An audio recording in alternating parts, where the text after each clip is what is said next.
வணக்கம். தமிழக வெற்றி கழகத்தின் மாவட்ட செயலாளர்கள் கூட்டம் நாளைய தினம் பனையூரில் இருக்கக்கூடிய கட்சி அலுவலகத்தில் கூடுவதாக தற்பொழுது தமிழக வெற்றி கழகத்தின் சார்பில் அறிவிக்கப்பட்டிருக்கிறது.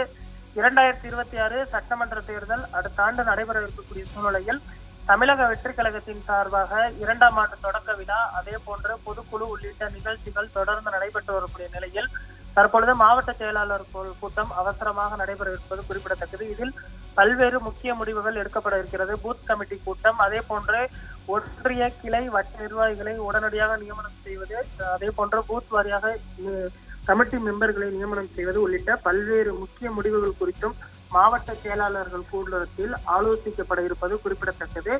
தமிழக வெற்றி கழகத்தின் தலைவர் விஜய் அவர்கள் தலைமையிலும், அதே போன்று பொதுச் செயலாளர் முன்னிலையிலும் இந்த தமிழக வெற்றி கழகத்தின் மாவட்ட செயலாளர் கூட்டம் நடைபெற இருப்பது குறிப்பிடத்தக்கது.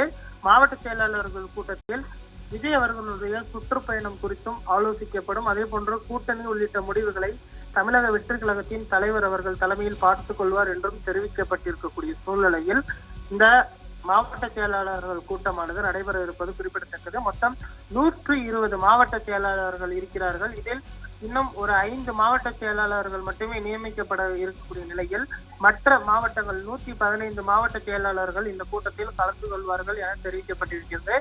மாவட்ட செயலாளர்கள் மட்டுமே உள்ளே அனுமதிக்கப்படுவார்கள். அவருடைய ஆதரவாளர்கள் யாரும் கட்சி அலுவலகத்திற்கு உள்ளே அனுமதி இல்லை. அதே போன்று ஊடகங்களுக்கும் உள்ளே அனுமதி இல்லை. இது விஜய் அவர்களுடைய தலைமையில் நடைபெற இருப்பதனால் கட்சி தொடர்பான பணிகள் ஆலோசிக்கப்பட இருப்பதனால் ஊடகங்களுக்கோ அல்லது வெளிநபர்களுக்கோ உள்ளே கூட்டத்திற்கு அனுமதி இல்லை.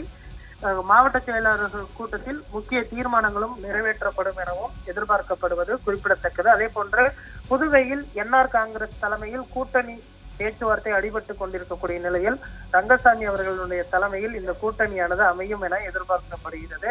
இது தொடர்பாகவும் நாளை ஆலோசிக்கப்பட இருக்கிறது.